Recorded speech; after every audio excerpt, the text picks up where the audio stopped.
welcome everybody to the Magic Beans podcast. We are back again for episode number 93. I'm your host tonight, and my name is Shorty, and I've got a couple of beans on the line with me. So tonight we have Cracker. How's it going, mate? Very well, thanks, buddy. How are you? Pretty good. And we also have Chewy. How's it going, Chewy?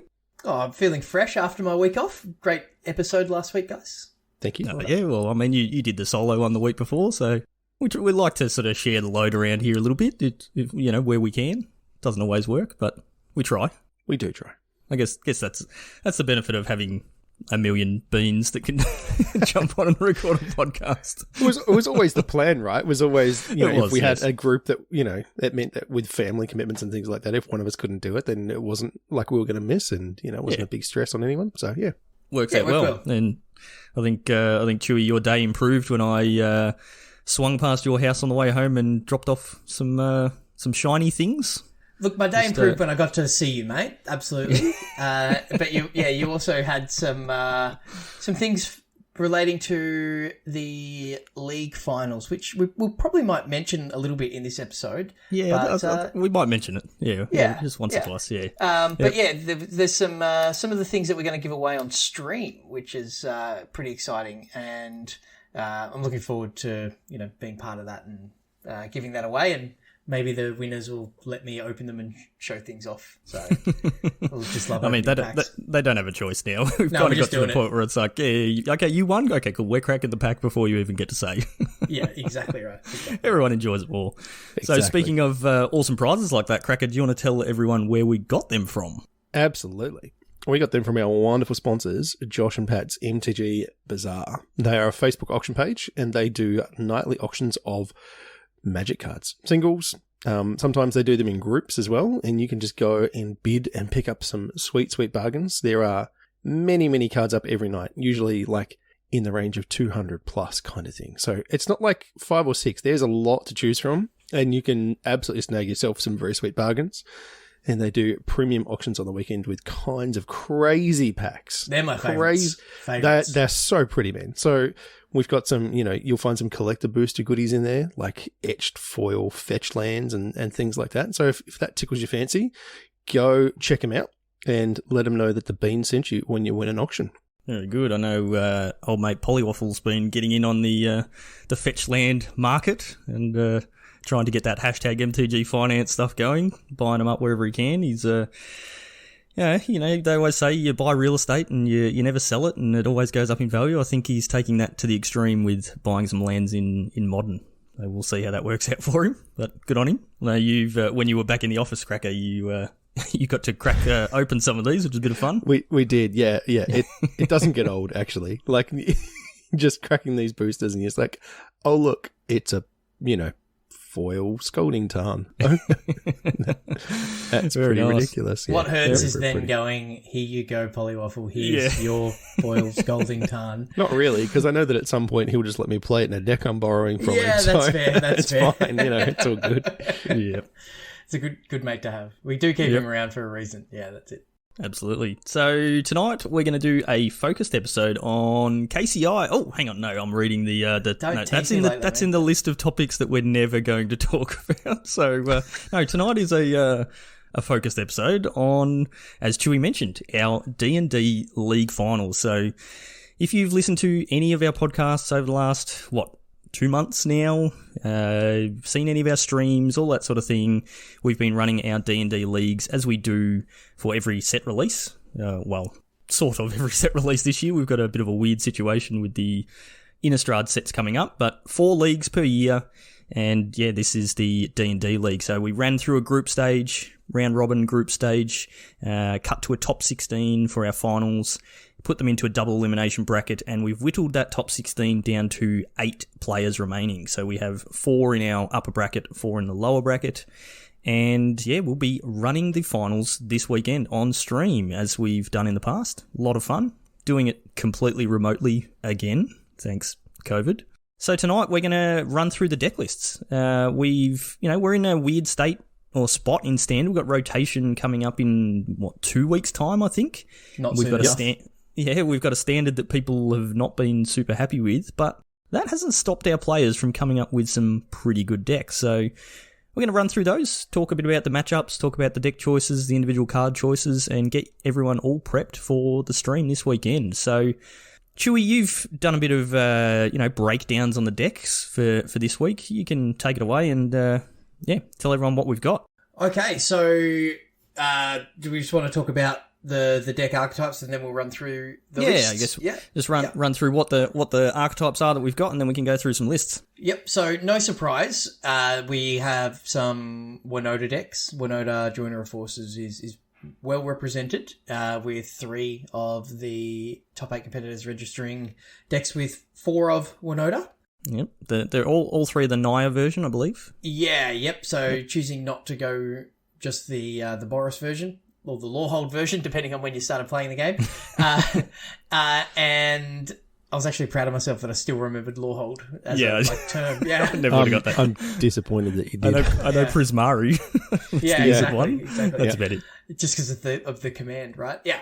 Three Winota decks, and then 2 copies of a deck that is pretty much designed to beat Winota, in the Gruul deck with the black splash for the anti-Winota sideboard card of Ray of Enfeeblement.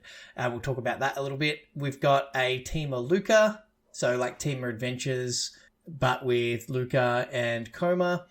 We've got the obligatory Urian Ultimatum, and then we've got a super spicy red-black Sacrifice deck as well, which looks fairly tuned to beat Winota decks or creature decks in general. So Winota, got a target painted on it, and it's in the crosshairs of a few of the decks in our top 8. So it's going to be really interesting because it is powerful, can just win, but looks like people are coming prepared.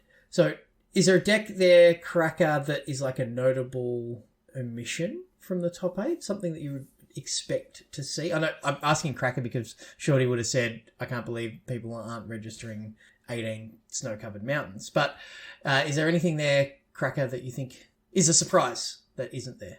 Not really. You don't I think don't think so. anybody There's a chance rogue? that Rogues would have made it a splash, or Dragons has kind of fallen way out of favour. It seems like it's pretty settled at the moment, I would have thought. I'm surprised there's no Boros cycling deck in here. No.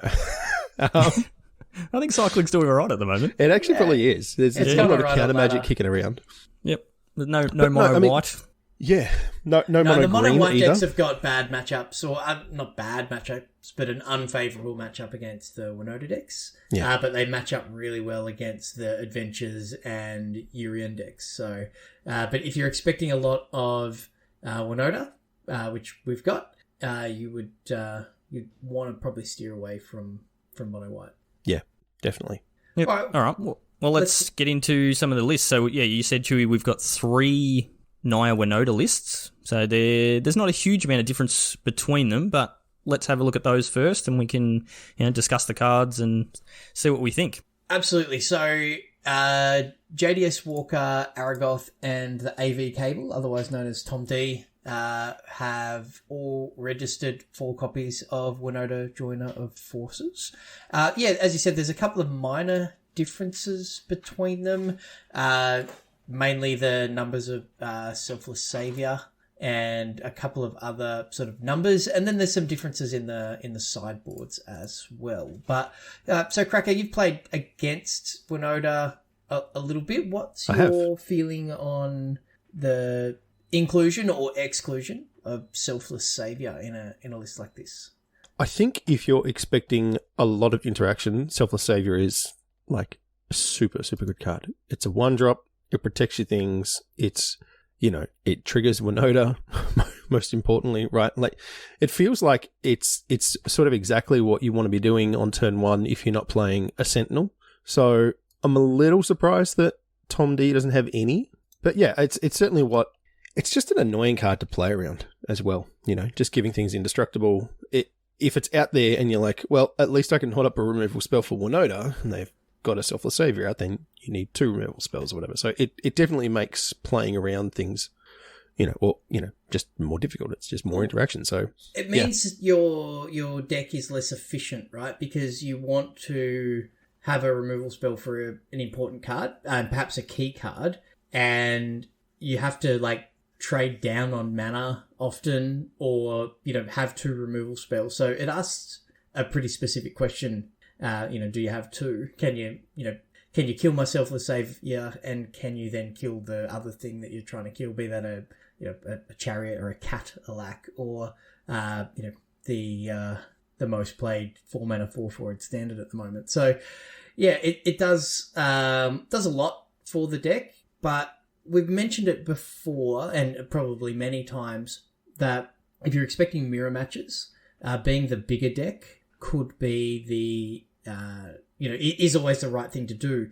And I'm wondering, does this fall into that category, or does that fall afoul of that? And honestly, I'm not sure. Like, giving your things the protection that you need with Selfless Savior, but sometimes it's just a dinky little 1/1, right? So I'm really interested to get your thoughts on that. What do you think on that one, Shorty? Because it's, does it make you the better creature deck, or does it make you worse in the mirror match? Well, I mean, without having played the deck a ton and, played the mirror match, I couldn't give a definitive answer on that. One of the things I sort of look at with these is, like, Tom D, the AV Cables version, is running 3 Magdas. So you get that turn 1, in the ideal draw, you get turn 1 Jaspira Sentinel, turn 2 Magda, you tap your Magda for your Jaspira Sentinel, you get a treasure. Ideally, you can cast something else off that 1 mana, or it's just getting you ready for that turn 3 Winota. So you've got that sort of quicker ramp. You're trying to combo a little bit quicker. The lists, so Aragoth and JDS Walker, who are running the Selfless Savior instead, Aragoth is not running any Magdas, instead choosing to run Lotus Cobra, which also works effectively the same as the Magda. Like, there's some slight differences, but works similar. Yeah, it forms the same role in the deck, just does the job in different ways. Yeah, I agree with that. Yep. And JDS Walker is just running the single Magda. So it changes how explosive you can be, but it offers that extra level of protection. And coming from the, standard mono red player, as I play a hell of a lot of, Selfless Savior is a pain in the backside when it's like, okay, now I've got to figure out a time when I can kill that Selfless Savior and then be able to kill, still be able to kill the Winota. And often that means you have to fire off a stomp at a Selfless Savior. And that just feels horrible because you stomp it and they just sacrifice it, and then you lose your Bone Crusher Giant as well. So, yeah, I think it probably slows it down by half a turn maybe, but offers more protection in a more controlling environment. In the mirror, I think I would want to be running Tom D's list, the AV Cables list, and just trying to Winota as quick as possible. Worth noting, Tom D does have 2 in the board.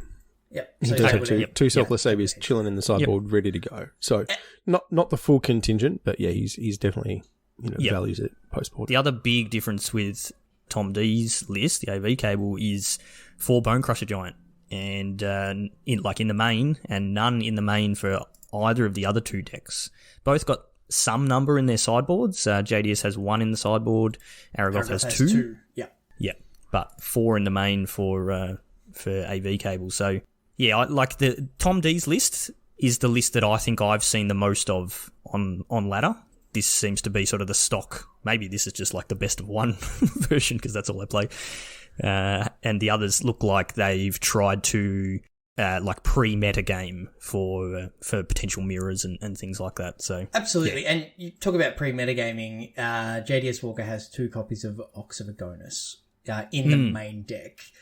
So we just mentioned the lack of rogues, and that's the default for playing against a rogue. It's like, you milled my thing and counted all my stuff. Now I'm going to play this 5/3 that refills my hand, and I'm going to beat you with that. It's interesting.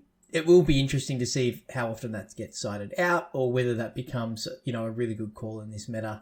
And, if there's a whole bunch of creatures just sort of smashing into each other, having a, repeatable 5/3 that refills your hand, can really make your deck go the long game. So I would say, looking at these 3 Winota decks, the most sort of aggressive, if you like, the one that is the most focused on doing Winota things is the AV Cable, followed by Aragoths with the Lotus Cobras and the only two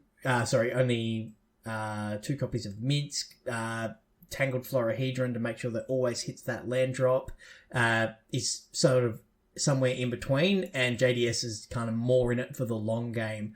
And just the nature of the deck with Innkeepers and your Spirit Sentinels, you're still going to get those early Winodas and going to do those busted Winota things some percentage of the time, but it's JDS's deck looks like it is more capable of playing the longer game, at least in game one. So I think that's really interesting. And another 2 copies of Ox in the sideboard for JDS as well. So if that is a good card, he can bring in more copies. So 3 decks of the same archetype, but all with the needle is moved along the axis a little on each of them. Along the pre-sideboarding on axis. JDS exactly Walker right. also running an Akroan War in the main. And that is actually something that we'll see a little bit. That's something that jumped out at me when I was looking at the decks. There is a number of main deck Akroan War, which is, in and of itself is quite interesting. So, yeah, so that's Winota. I think we talked about Winota way more than we thought we would, but I think there's enough differences there. I mean, it's a big chunk of the field. Yeah, and we can have a quick look through their sideboards and just see, like, there is a decent amount of difference in the sideboard. So what are we seeing that's crucial in any of these sideboards that's standing out? We've got Dreneth Magistrate from the AV cable, and that is a really important card. So your opponents can't cast spells from anywhere other than their hands, right? Good against Sultai Ultimatum. Yeah, absolutely. It doesn't stop Winota. It just puts things into the battlefield. They're not casting spells. Escaping Oxes and things like that. And it stops creatures on adventure. So it's I think that is, looking at some of the other decks in the format, I think that is something that is an important choice, and so that definitely jumps out. There's also Redain from Tom D, but I'm not sure how good that is going to be in this particular meta. And a card that jumps out to me it's not in Tom D's list, but it's in both Aragoth and JDS. Aragoth has 4 copies, JDS has 3.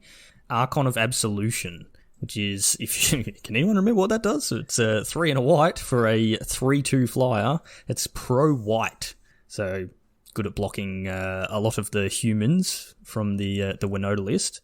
But it also has creatures can't attack you or a planeswalker you control unless their controller pays 1 for each of those creatures. So it's a little ghostly. I'm assuming this is for the mirror, because it stops that turn 4 or turn 3 Winota, drop Winota and then attack with all your creatures, because you don't have the mana spare to attack with those creatures. You're waiting an extra turn to be able to attack with any of those creatures to get that Winota trigger, and just buys you that extra turn to hopefully have some sort of removal spell to deal with that Winota.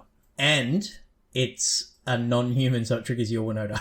So, yes. So it's a nice little cherry on top as well. So, yeah, good pick up there. And that is something that is a really good call. I think it's it's a 3/2 is kind of its only downfall, but it does definitely cause a full turn speed bump, which is probably all you need to win the game, right? Yeah, absolutely. You notice anything else in there, Cracker? Tom D's got 4 red cap melees in his board. That kills Winota good. Kills Winota really good. There's a whole bunch of different choices. There's Clothis in a couple, there's Burning Hands, and, there's a smattering. Everyone's kind of hedged against rogues in some way. There's like either Oxes or Phoenix of Ash in the sideboard. Or both. Or both. Yep. So it was something that people were definitely anticipating being around. I don't know. It feels like, looking at this, there's definitely dead cards in their sideboards, which, is always going to happen. But like Redain, for example, I don't see where that's going to be good. No, it's good against mono red. Can be a bit annoying. It's annoying against Is It Tempo, let me tell you. Yep. That shield just taxing you on everything you're trying to do. Just like, oh, my spells are fair now. That's no good. Yeah. Can be good sometimes against Sultai Ultimatum. Just sort of delays the the board wipes, and obviously adds attacks onto the ultimatum as well as if you go and get any non-creature spells off your ultimatum, it taxes those, so can be good against those, but we've only got the one ultimatum deck in the field, and one thing we'll look at a little bit later is where, what are the matchups that we're actually going to see, so we'll see if that's actually going to be relevant. Alright, that's probably enough on Winota. No one likes that deck, and everyone's pretty glad to see it rotating in a couple of weeks. What's the next deck on the list, Cracker? Next one we have is, we've got Benny R and Hemsey on the Dark Gruul, as apparently it's been dubbed. We're back to that. Back to, what is it, Khan's block days? Yeah, it feels a little loose. The Dark element is like 3 cards in their sideboard. So it's a Gruul deck, and it's adventures, right? Well, not the full adventures package, but they're doing like Edgewall Innkeeper, Bonecrusher Lovestruck, Goldspan, and then they've got like Cleave, Seeker's Chariot, and the Magda package as well. So a couple of packages kind of jammed in together here with just the 3 best, adventure creatures, and then the kind of the Magda treasure package. Yeah, we've seen this deck for quite a while. Yeah, we have. It's nothing new. Similar version, like Chewy, you played a ton of Gruul. I don't know if you played much of this version, but I haven't played a lot much with the Black Splash out of the sideboard, but certainly earlier on. I don't know what sideboards are anyway. Yeah, exactly. So it's 7 cards you don't use. Yeah, exactly. Yeah. It's that thing that's got that really terrible UI on the right interface side of your deck. Oh my goodness! that little tab that I keep closed all the time. I never pop it out. Yeah, okay. Yep.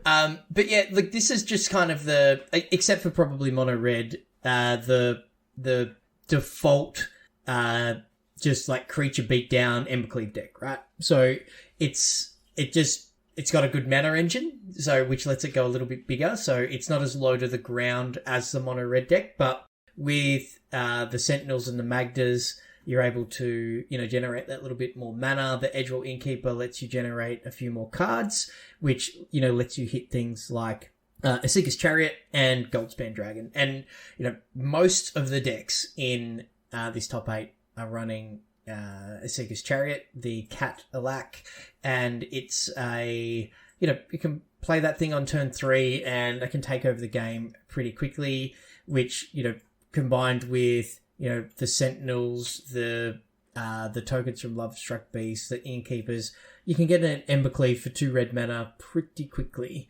And that's also a good thing to use your, the treasures of Magda for as well. So I think this is, a really focused deck. It's just kind of a really good aggressive deck in and of itself. It's got, we've talked about JDS Walker's deck having some tools for the long game, and, Shadow Skull Smashing is a good way to remove multiple creatures. And, both decks are playing, 3 and 4 copies of Shadow Skull Smashing. So they're always going to hit their land drops. They're always going to have that top end removal spell. A Seeker's Chariot can go long. We've got copies of the Akroan War again.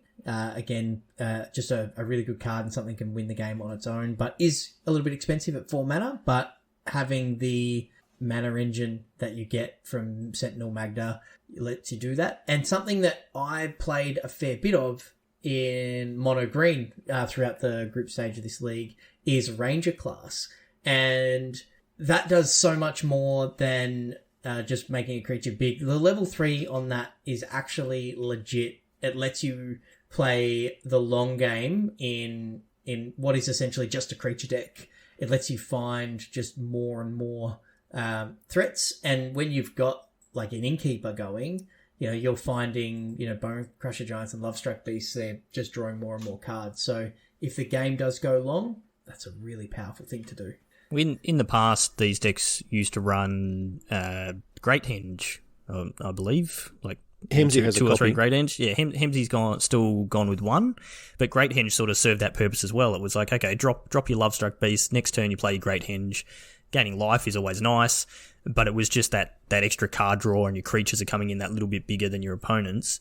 And Ranger class has kind of taken that slot. It's a 2-drop, gets you a 2/2. awesome. That's what you want in your aggressive creature deck, where you're trying to have creatures on the board for your Embercleave. And then the bonuses, once you start leveling it up, they do stack up, and then playing creatures off the top works really well. Yeah.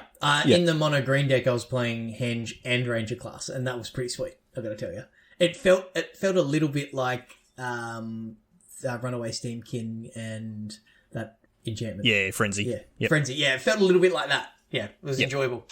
I haven't actually seen this, and because I haven't played with this card myself, but can you cast the adventure side of a creature off? No, you can only cast the creature side? Yeah. Yep, cool. I've found that myself. Yeah, you can't cast the Stomp or the Heart's Desire. Yep, that's cool. Like a couple of things to note. So, like, Hemsey's running 1 Ox in the main deck. Again, I guess expecting potentially some rogues. So going down on 1 Goldspan Dragon and running an Ox instead. And Benny R is running 2 Red Cap Melees in the main, which is a bold choice. Probably not a bad choice. Maybe once we look at the matchups and see who he's actually playing, that may pay off. But yeah, potentially a dead card. Like if you go up against Sultai as your first round matchup, that's 2 cards that are doing nothing in your list. So yeah, it's a bit of a gamble, isn't it? Yeah. It's interesting because in that slot, it looks like the Hemsey's playing 2 copies of Rimrock Knight. Yeah. Yep. Instead. Yep. So just a little more aggressive, but kind of, Stomp is your only interaction, basically. Yep. Apart from Crown Wars. The other big thing and that these decks... Skulls. Yeah, these decks both, they picked up in 2 colours, the Den of the Bugbear and the Lair of the Hydra, so the creature lands from the D&D set. We haven't seen a ton of D&D cards in these. There's a few, like Ranger class, but the lands are definitely had an impact in Standard. So the Den of the Bugbear is the red one that for 3 and a red turns it into a 3/2 goblin, and when it attacks, you create a goblin token that's tapped and attacking, so pretty solid. And the green one's the Lair of the Hydra, which is pay X and a green until end of turn it becomes an XX Hydra. So pretty good lands. The Lair of the Hydra, we didn't mention that, but that is in all of the Winota decks because, again, it is a cheap non-human, so you can activate it, make it a 1/1, and then attack to get an extra trigger off your Winota. But yeah, doing a bit of work in the Gruul decks as well. Yeah, what do we got creature for lands have sideboards? been historically really good, and these are no exception as well. So, yeah. These decks just don't run out of things to do with their mana. I think is like the most important thing about them. There's always something to do. You can always level up your Ranger class. Oh, by the way, there's Ranger class in all 3 of the Winota decks as well. Either 1 or 2 copies in each one. And then activating the lands as well. There's just there's always something they can do. And once you, like you said, Chewy, you level up Ranger class to level 3 and all of a sudden you're casting cards off the top of your deck. You just never run out of gas. Yeah, and I have lost to my opponent finding Winota off a Ranger class more than once. Sure. So, yeah, that hurts. But yeah, it's I would have killed him, except they could, play things a turn early.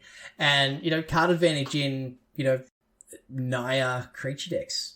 This is modern Magic right here, right? So it's they're green, man. What are you talking about? Yeah, that's very true. It's the best card draw in the game now. Yeah, it is. Yeah. It just is. Does that make Giant Growth better than Ancestral Recall? Yes, definitely. Yeah, okay. It's all right. Healing Salve is still the worst. Yeah, no debate there. So is there anything else here that, you think that...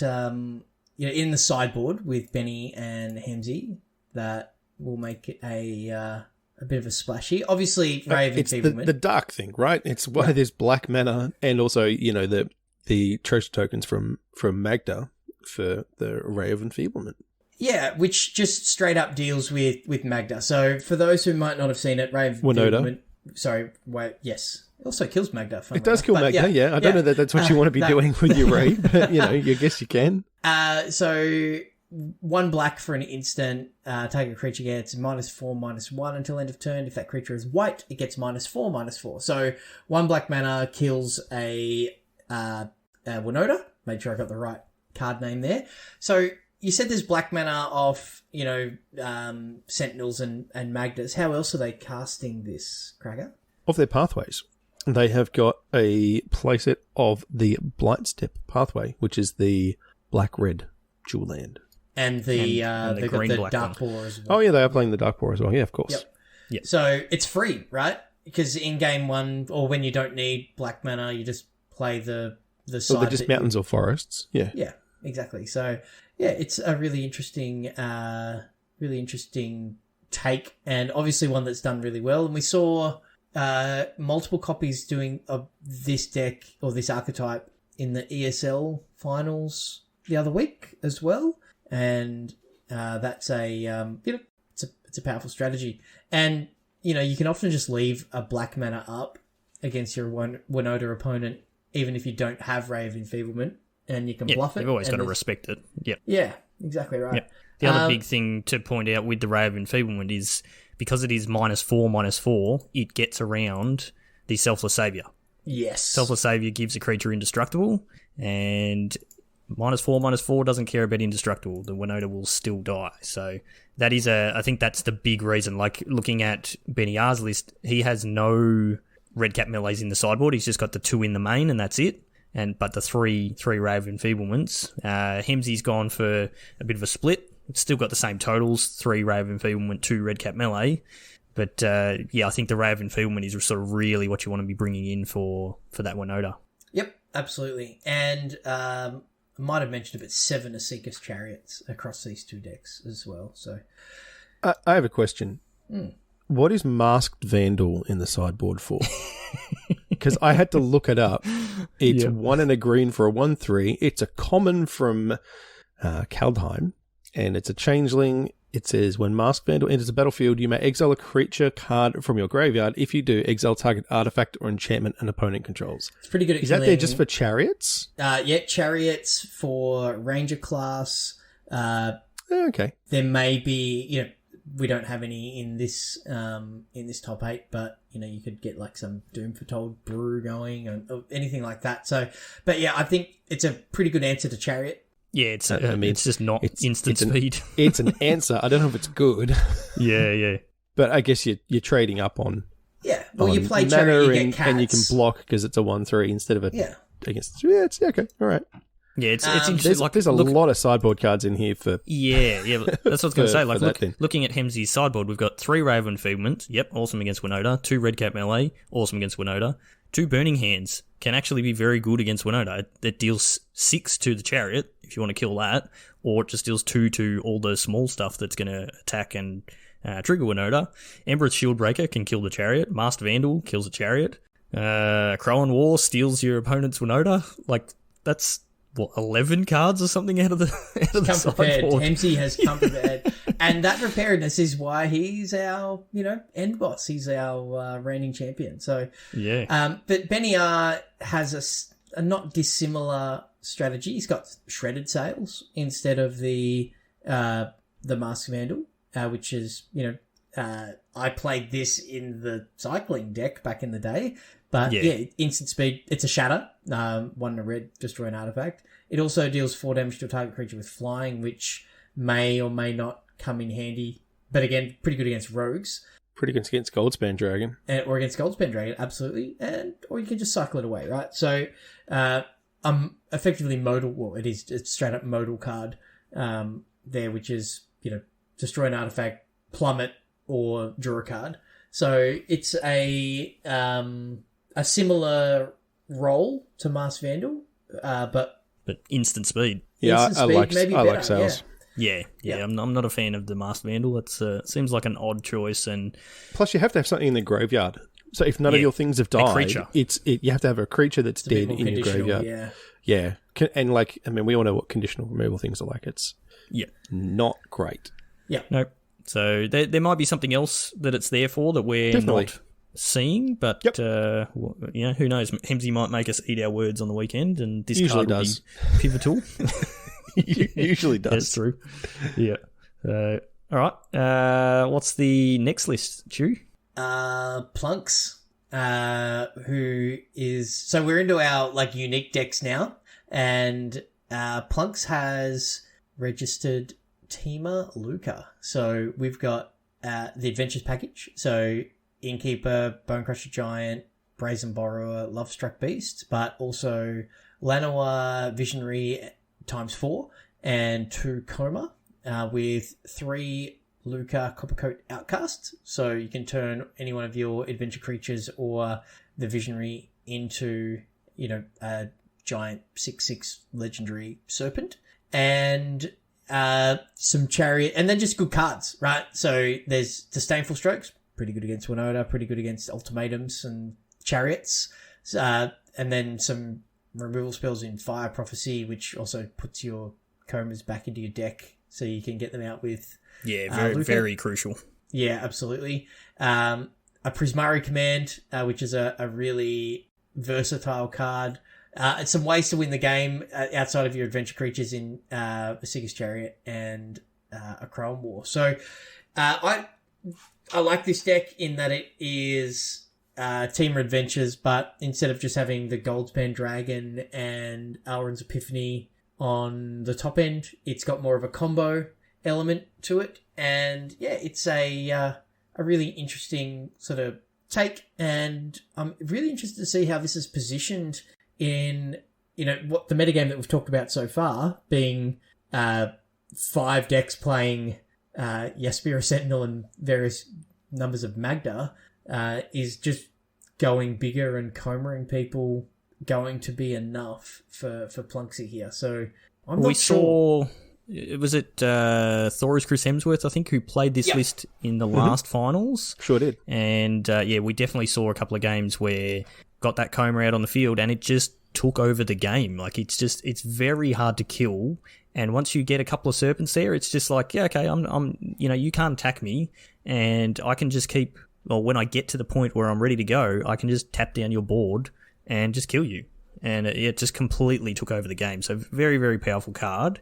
And you're putting that on top of the tried and true, proven, very strong package of all the adventure stuff. So yeah, good deck, and has some control, some answers, that sort of thing, and the Chariot, which is doing quite well at the moment. So I think it's in a good position. An interesting thing to note is in the main deck, the only card from the D&D set is 1 Lair of the Hydra. That's it. Yeah, a couple of sideboard cards, but one D&D card being one single land. So this deck will do really well post rotation. There's it'd be really comas. strong. there's your triomes are gone. You can keep your pathways. Yeah, maybe Plunksy just wanted to play this one more time. And you can't blame a man for that. Look, I have posited a couple of times that we should just keep Brazen Borrower and Bone Crusher Giant around for longer, but everyone seems to disagree with me. Yeah, I know you are, but everyone else is like, what is wrong with you? Those cards are dumb. But yeah. Look, the fact blue and the red ones you wanted to keep, that's interesting. Yeah. Yes. Who would have thought? The fact that you can Luca on turn 4 off a Visionary, I think, is super powerful. So you can, tap your Visionary, play your Luca, sack your Visionary, go get a Coma. And a turn 4 Coma, that's a handful for anybody. Like, it doesn't matter who it is, because unless your opponent's got a similarly good Winota draw, they're not going to be out in front enough, I wouldn't have thought, to easily overcome that. Can it be done? Of course. Like, Winota does some particularly busted things, and if you've got Mana and Kenrith and all that sort of stuff, like, it can go wider and go bigger and get way out of hand. But yeah, a turn 4 Coma is nothing I want to be seeing anytime. I want to see that on my side of the battlefield, but not my opponent's. Right? Yeah, I want to see it on commentary. Yes. What do we think about the sideboard here? So 3 red cap melee. I keep getting the R and M mixed up, and I have to. If anybody wants to hang out on the stream on Saturday, could you just keep a count of how many times I say mid-cap relay, please? Because I don't know why, I just keep getting it factor brunt. So, yeah, 3 melee, 2 burning hands. We've already talked about those being good. 2 copies of Cinderclasm, I think, is pretty important. Particularly, there's a lot of 1 toughness creatures in both the Gruul and the Winota decks. So that could and in the Ragavan deck as well. Yeah, which we will get to, absolutely. So that is Plunks may be wishing he added in an extra copy, perhaps, but I think that's going to be one of those sideboard cards that he just really wants to draw in a lot of matchups. Negate and Test of Talents with a bit of a counterspell package with Mystical Dispute as well. So, there's not a lot of blue cards in this top 8, but, Negate and Test of Talents definitely have a few targets. Clothis and Ox for the rogues decks that don't exist. So, yeah, I think this is a pretty well-constructed sideboard for an unknown meta. How do you guys feel? Is there anything here that really jumps out at you, or do you think there's anything missing from here? No, I think it's pretty good. I think, this is a good, as you said, a well-balanced sideboard for the expected metagame, and it's going to turn out fairly good. Yeah, there's a couple of cards there in the 3 Ox and the 1 Clothis that are probably never going to see them sided in, I don't think, in any of the matchups that we're going to see.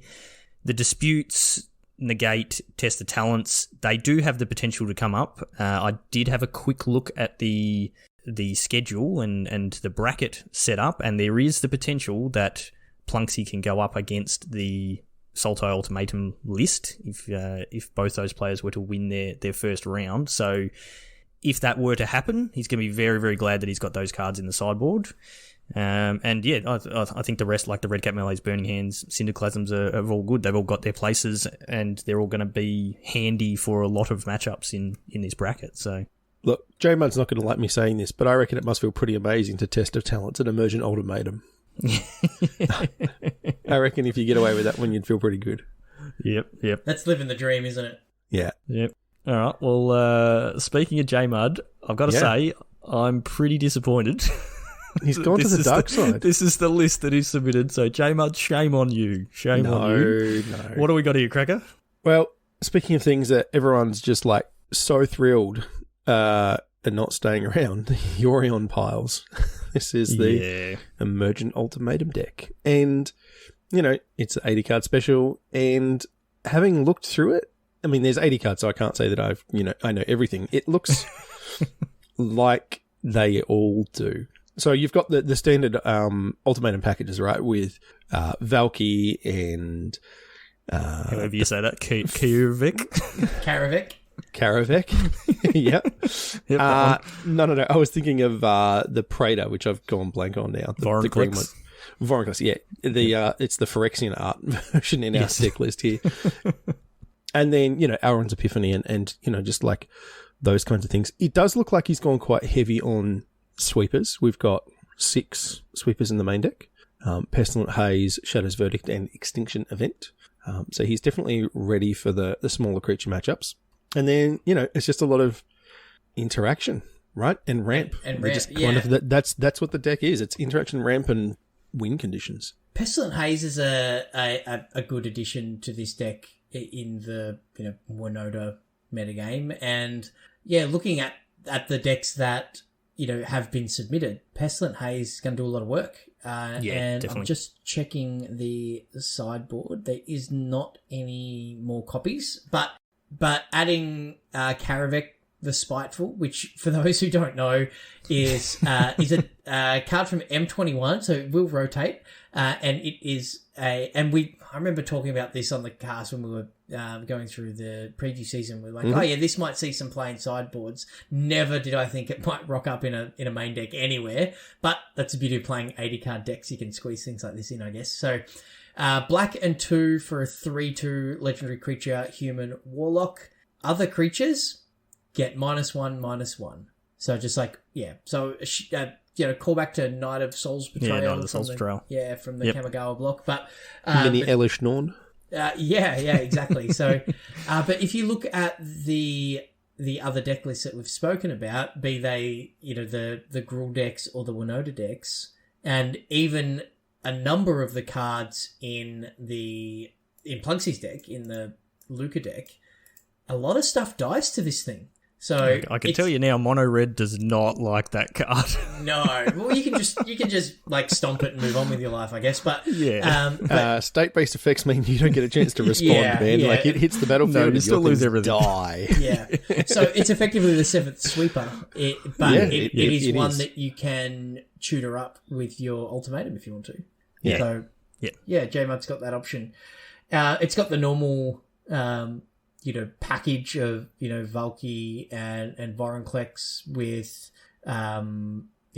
Time Walk effects and Cure Abyss Sea God and things like that. But one thing is interesting with that package is, like, there's none of the Liliana Planeswalker that most of the Ultimatum decks have been playing. J-Mud's playing one Quandrix Cultivator, which is, I think we spoke about this when it got previewed. It's 1 green, blue, and then a hybrid green-blue. So 4 mana for a 3/4. When it enters the battlefield, search your library for a basic forest or island card, put it onto the battlefield, then shuffle. So it's a 3/4 that ramps you for 4.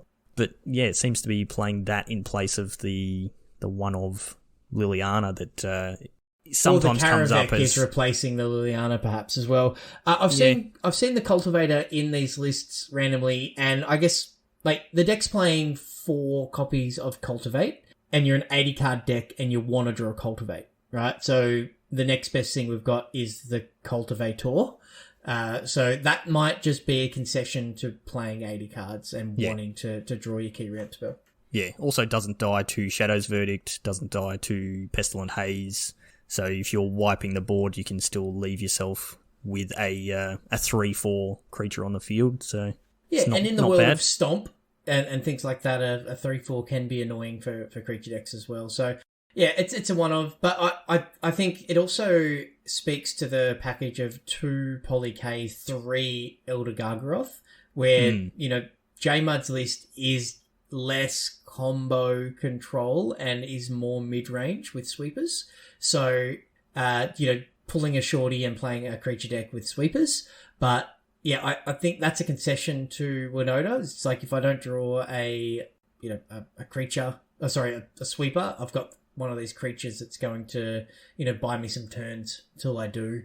And also just a way to win the game. If someone does test the talents, my thing, I can just play Gargaroths and Polyks and try to win that way. I mean, it's just pretty easy to turn 4 Gargaroth, right? Yeah. You've got Wolf Willow Havens and Cultivates. It's not hard for you to kind of drop that. And that card is super annoying for all decks to kind of get around. It does a lot. Mind you, that's why there's the Burning Hands in all the sideboards, right? Absolutely. To deal with that Gargaroth. Yep. And the Gargaroth may also be... and the Pelucranos, expecting some rogues in the metagame as well. Both are pretty good against rogues with the reach of Gargaroth and the recursion of Pelucranos. So that may have factored into the decision to play those numbers as well. Yeah. I just look at, like we've just talked about, 6 decks that are all creature decks. Mm-hmm. And you look down this list and it is... Pelucranos, or Kervek, however you say that thing. That thing kills small creatures. Pelucranos can fight creatures. Elder Gargaroth's awesome at blocking creatures. And then we've got 4 Heartless Act, 3 Power Word Kill, 2 Pestilent Haze, 2 Extinction Event, 2 Shadow's Verdict. 4 Binding of the Old Gods. Completely missed that one as well. 4 bindings, so that's a lot of removal for 6 creature decks in our field. So 7. The last one's a creature deck as well. The last one's a creature deck as well. Yep. So I think maybe J Mud's, he might be onto something here. I might be eating my words about how about the shame on him, but he might be trying to find his way into the Envy. Look, he's Group Chewy, so I do hope he does really well, because we haven't had a league winner from Group Chewy, so no pressure, J Mud, but don't let us down. Yeah, and you talk about the removal, Shorty. There's more in the sideboard as well. There's another Power Word Kill. There's an Elspeth's Nightmare and a second Karavek. So that is, there's more on tap if J-Mud feels the need. I like it. There's also Duress, which is probably a card that's not... A big whiff. Yeah, not going to... It's 4 that ain't sideboard coming in ever. No. Yeah. No. In fact, I don't think there's a lot in this sideboard that's coming in ever. So he's got like Maze Mind, Dispute, Test of Talents, right? And Comas are all 4 control mirrors. Yeah. Duress as well, where you want to be able to, outgrind your opponent, outvalue them, kind of steal their put down ultimatum. difficult to deal with threats, that kind of stuff. And he's just not going to need any of those. It literally is just like Power Word Kill, Elspeth's Nightmare, and Karavek. Even Elspeth's Nightmare is not that good. I was going to say, Nightmare is a nightmare if you're playing rogues. Yeah. But or if cycling. You're not, yeah. Yeah. Or just Cracker, generally. Hate that card. But the last chapter says exile target opponent's graveyard. Of course you hate that. Yeah, it's just rude. But at the same time, like, yeah, I think his main deck is really well set up. I think look, the thing with Yorion decks has been and will always be, if you draw the right half, you will win. If you don't, you will lose. Because the format is punishing, right? Like, you can't stumble.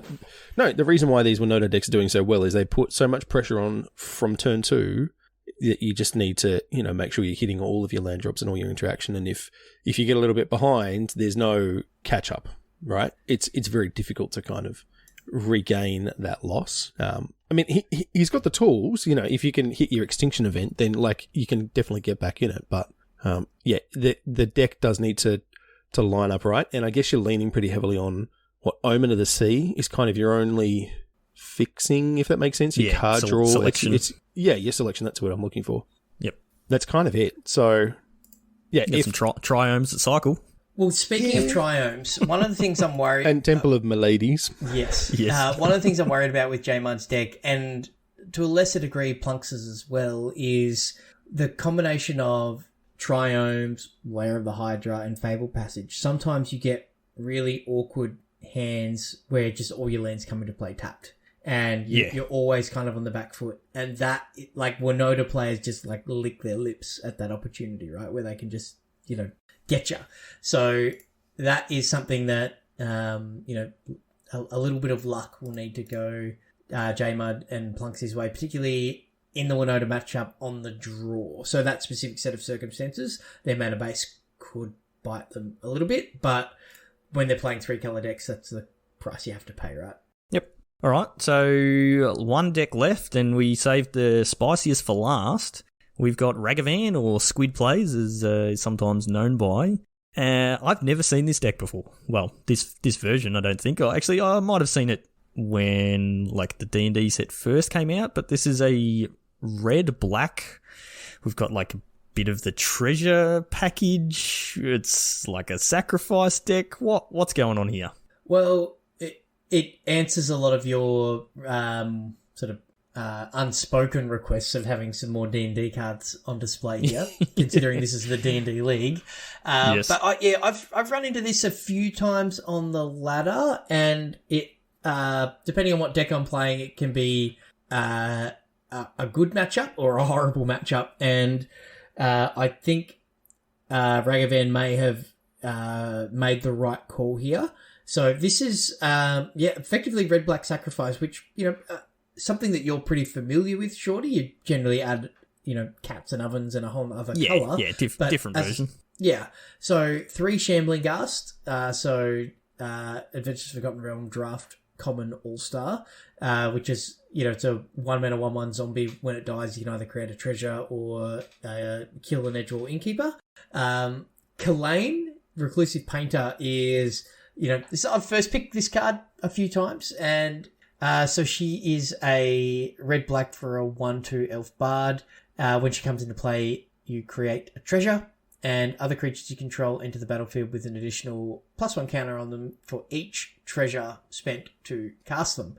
So a bit of an engine there. Can pump up your team. Couple of Croxes, Bone Crusher Giants, because Bone Crusher Giant.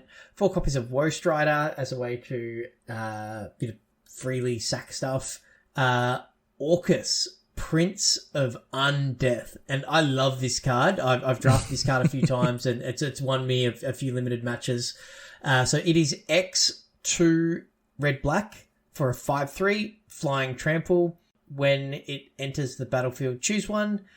Each creature gets -X until the end of turn. You lose X life, or return up to X target creature cards with total mana value. Of X or less from your graveyard to the battlefield. They gain haste until end of turn. So it's either like wipe the board, I'm going to end up with a 5/3 flying trample, or I'm going to rebuy a bunch of my stuff. You can get back Shambling Ghast, Kalain, Croxer for extra value. It's got a Goldspan Dragon and an Ox as well.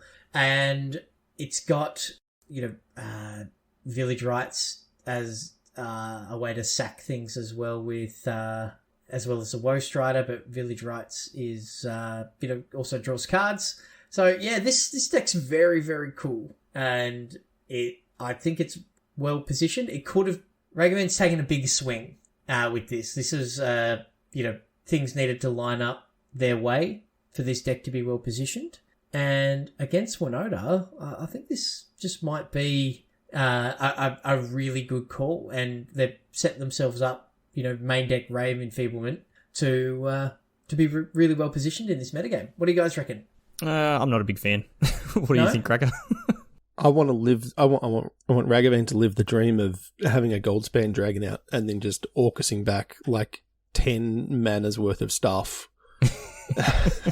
Just with Kalane and I don't know. I actually don't think it's good against Winota. Yeah, I don't think it is either. It kills all of their stuff. With what? Yeah, with what? You got 2 Ray of Enfeeblements. You've got 6 removal two spells. Heartless Act. You've got Shambling Ghast to. How do you kill Winota? You've got 4 spells. Yeah, but you kill all the things that stop Winota triggering. That's what this deck does. Yeah, I mean, in the chat, he was saying that he was not looking forward to playing against this metagame, against all these aggressive creature decks. He clearly doesn't think it's a good matchup. Yeah, but then you had in the chat, Hemsy was like, "Hang on, my deck has a lot of X1s like Winota as well. I'm worried about this." So that's what this deck is designed to do. And with the only thing I don't like about this deck is it's only got 3 copies of Shambling Ghast. This deck needs to draw Shambling Ghast to do the thing that I'm describing. And yeah, I think this is, when you talk about living the dream with Goldspan Dragon, living the dream is just always having Shambling Ghast on turn 1. Yeah, that's true. Like, Shambling Ghast into Village Rites is pretty sweet. Like, if you can get to do that consistently, then that's definitely like a nice little thing. It's a lot of Kalanes, is what I think about this. Yeah. Like, I mean, you can always legend rule it just to get a treasure. But it doesn't seem like, am I missing something in terms of how many treasures this deck can make? Yeah, not many. It's like when Shambling Ghast dies, and when Kalane ETBs, and then only one Goldspan. Yeah. The other thing I feel like this deck is missing is Claim the Firstborn. Like, you've got 1 Necroan War in the main to steal a creature. Yep. But you've got 4 Woe Striders as a sack outlet, 4 Village Rites as another sack outlet, but no Claim the Firstborn. Like, traditionally, these red-black sacrifice style decks ran 3 or 4. Well, that was play some sort of threaten, right? Yeah. Yeah. Because you'd steal a Lovestruck Beast, attack with it, sack it. Yeah. Yep, exactly. So that's odd to me. Like, looking in the sideboard, you got another 2 Ray of Enfeeblement, so you can have a total of 4 in the main, which, definitely plus is a red cap melee, so 5 ways to kill Winota. And a Heartless Act. So there's a lot of ways you can do with it. Yeah. Yep. I like... Sometimes Croxer is just like, backbreaking, right? Like, you can just keep recurring that, and I guess that's kind of what part of the plan is here, to just, put a bunch of stuff in your graveyard and recur that, and that can just be really difficult to deal with. But I don't know if it's fast enough, and I don't know if it's grindy enough for the grindy ones. Yeah. Well, I think it's stuck in the middle. Orcus lets you grind. I think the biggest issue that Ragavan's going to face is they play Plunks in game 1, and I don't in their first match, and I don't know if the deck's set up well against the Luca deck. They do have instant speed removal spells to stop the Luca activations, but yeah, he's up against it to try to beat Plunks. I think that's not the best matchup for him. Yep. Lots of one-ofs in the sideboard. We've got a couple of Duress, 2 Ray of Enfeeblement, 1 Red Cap Melee, 2 Burning Hands, 1 Heartless Act, another Croxer, 2 Roiling Vortex, said that totally wrong. Good against the Ultimatum deck. Caravan? Why can't I say that word? Another Crown War, another Goldspan Dragon, and another Ox. So I guess just sort of looking at just pumping up a couple of numbers of things that are already in the main deck to doesn't want to overside tailor it. Well, you've also got less options, right? Yeah. Like he is a strict 2-color deck, whereas everyone else is 3. Yeah, that's very valid. Yep. So you got to go with what you got.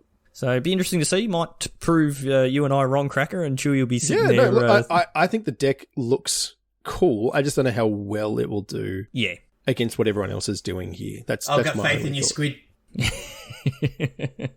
Like, he can play, that's for sure. Yeah, definitely. Well, I mean, it's been in He's not called finals. Squid Can't Play, is he? He's called Ragavan Oh, at the boy. moment. Yeah, exactly. All right, so who's playing who? Yeah, so Chewy, you mentioned, so we've got Plunksy up against Squid, so in the upper bracket, Plunksy against Squid, so that'll be, the red-black deck of Ragavan taking on the Teema Luca deck. I think I'm inclined to give that to the Teema Luca deck, that matchup. I don't know if you guys agree on that. Yeah, I do. As I just said, I think that this is probably the least favourable matchup for the red-black deck in this in this top 8, yeah. Yep. And the other upper bracket matchup is J-Mud, so the Sultai Ultimatum, going up against one of the Winota lists in Aragoth. So I think J-Mud can win that. I think he's got the tools to beat that, but it's going to come down to, does Aragoth get the nut draws with Winota and just get out too quick? And we've seen that with Pijor doing things like that in these finals as well, where just absolutely rolls, the Nutter Butters, and the top of the deck loves them. And so, Yep. And the Winota deck can do that probably better than any deck in recent standard. So, yeah. Yeah, definitely. Well, Worth mentioning that all these players have a loss to give. Yeah, They in the do upper fall bracket. into the Yep. lower bracket. Yep. So, they've all got kind of 2 bites at it. So that's always good for them. The players that don't, though. Yeah. So down in the losers bracket, so we have, as Craig said, these are the players who've already taken one loss, so next loss they are out. We've got the AV cable, Tom D versus Benny R. So this is Tom D on Winota, the more, I guess, what I call the more combo-focused version of Winota, going up against Benny R on the dark gruel, whatever we're calling that. So Gruel with a smudge on it, I think, is probably more accurate. Inky gruel? Yeah. I don't know. Yeah. So, what's your pick here? Do we think the 3 Raven Filament in the sideboards? Benny R's got the 2 shredded sails in the sideboard as well. So, do we think it's enough to take out this more focused version of Winota? Got to believe in the cleave, man. Yep. No, I actually don't know. I think it'll be a really interesting matchup. It's they're both, for the most part, going to try and ignore each other. Yeah, I think... Don't say there's going to be much blocking. Yeah. No. If I have to... If I have to pick, I'm going to lean on the AV Cable's experience with the Winota deck. They've been playing it in Standard pretty much since its inception. We've seen them on stream playing it before in our events. And, the AV Cable knows their way around that deck a lot. And, that extra couple of % might just be the tiebreaker, I think. So, but, Embercleave is a thing, and Benny R could absolutely steal this whole match with some good draws. But, yeah, if I have to pick, I'm going to go with the experience. Yep. And then our last match down in losers bracket is our reigning champion Hemsey playing the other Dark Gruel, whatever we want to call it, deck. Going up against Jedi's Walker. So, same matchup, basically. Our two lower bracket matches are Winota versus the Gruel deck. So, slightly different builds, but Aragoth and JDS were both on the sort of more similar Selfless Savior versions. So, yeah, interesting to see how those ones play out. I think that one's a bit of a coin flip for me. I can't really split them. It's just a well-timed Spellbinder is going to be the key there, I reckon. Yeah, good call. Yep, definitely. All right, Chewy, you had some breakdowns on most played cards and what sort of stuff. Do you want to quickly run through those? Yeah, just some sort of interesting tidbits, I guess. So the most registered card across our entire top 8 is actually Crag Crown Pathway, the red-green pathway at 24 copies, followed by Fable Passage at 19, and the good old Basic Forest at 17 copies. Cracker did say that the green is the new blue. And something we've touched on throughout the whole sort of episode so far is some of the interesting main deck metagame calls, and I think some of them are paid off, and others are a bit of a miss. We may see some suboptimal cards in main decks. So there's 4 copies of Ox of Agonis in the main deck across the top 8. 6 the Akroan War. So the Akroan War is going to be very, very good, but the Ox probably not going to be as effective given the matchups that we've got. I love the main deck Karavek from J-Mud. I think that's a great call. And we mentioned in Benny's main deck, there's a couple of Red Cap Melees, and Squid's got Rave and Feeblement. So very, very ready for the Winota matchups. So yeah, just some sort of interesting things as I was going through the deck list, things that jumped out at me. So, the from a lands perspective, red-green, or, green. There's a lot of forest. There's a lot of green mana in this top 8. In fact, 7 decks. 7 decks have green mana in them. So, if anybody had, if anybody's unsure on what the best color in standard is right now, I think that answers the question for us pretty well. 7 decks that have red mana in them too.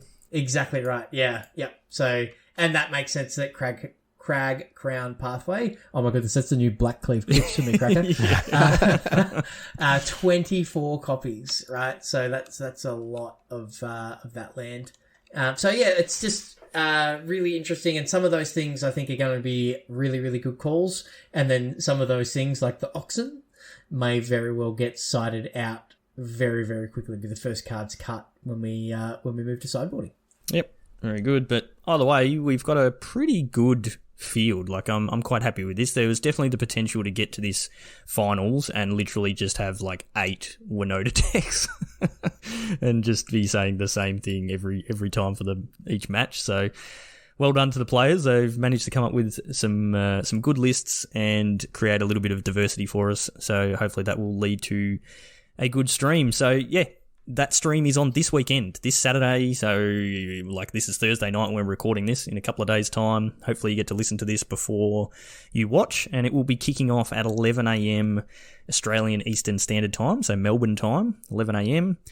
And yeah, we won't be covering every match. We're condensing it down a little bit. We will obviously play, we'll cover quite a few of them, but we won't cover everything. And yeah, it'll be a lot of fun, good coverage, all remote again. We'll all be in our own houses, and I'll be making sure that everything works from my end, crossing my fingers again. No trees fell down in your place this week, though, so that's a plus. I mean, hang on, don't say it's windy as anything at the moment, and really? It's meant to belt down rain tomorrow, so we may be in trouble. Take it back.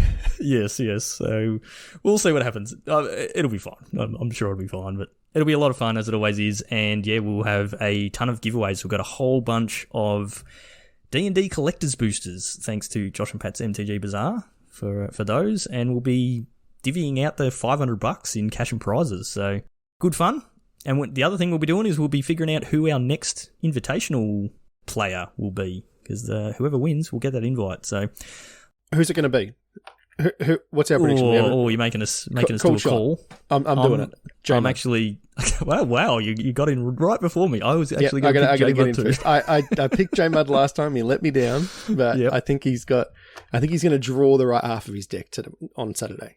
Yep, I too am believing in J-Mud. I think this might just be the weekend that Sultai is the best deck, and I think his list looks pretty good. So, what do you think, Chew? I'm going to go with the reverse psychology and say J-Mud's going to scrub out in the first round. Wow. Because I really want him to win, because he's from Team Chewy. So I'm just trying to, I don't want you guys to put like the commentator's curse on him. I'm just trying to take that back a little bit. So, but I think power of the deck, power of the players piloting the deck, and the number of Winota decks that we've got in the top 8, I think that Tom Deek might just come through from the lower bracket and run the tables and get the job done. Just crush people's dreams all the way into the winners bracket. Yeah, he'll just have turn 3 Winota regularly and never whiff off it. But no, I mentioned when we were talking about the matchups. He's a very, very experienced player with that deck.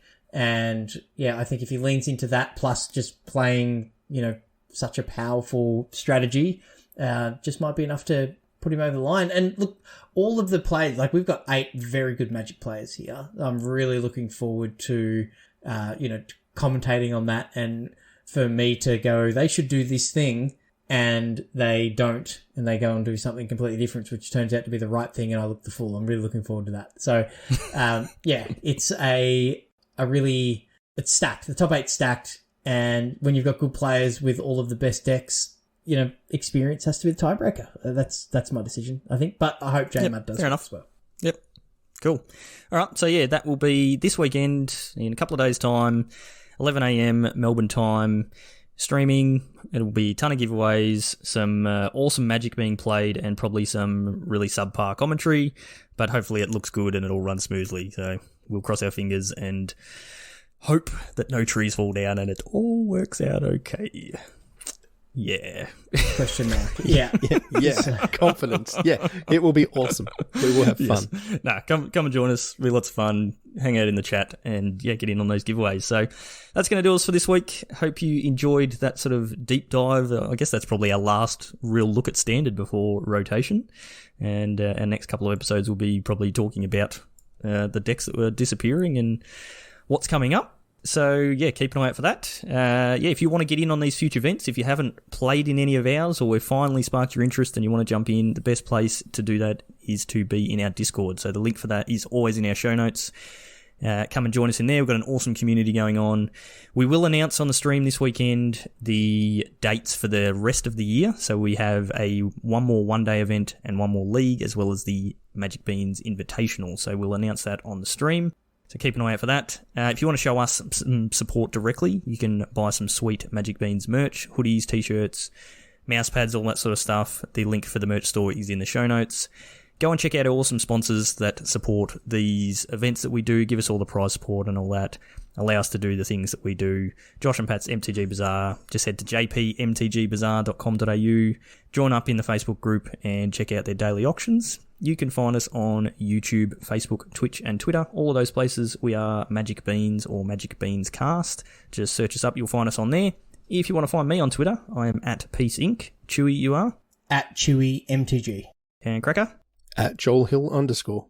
Very good. So that's it for this week. Thank you, as always, for listening. Stay safe out there, and we will see you all next time.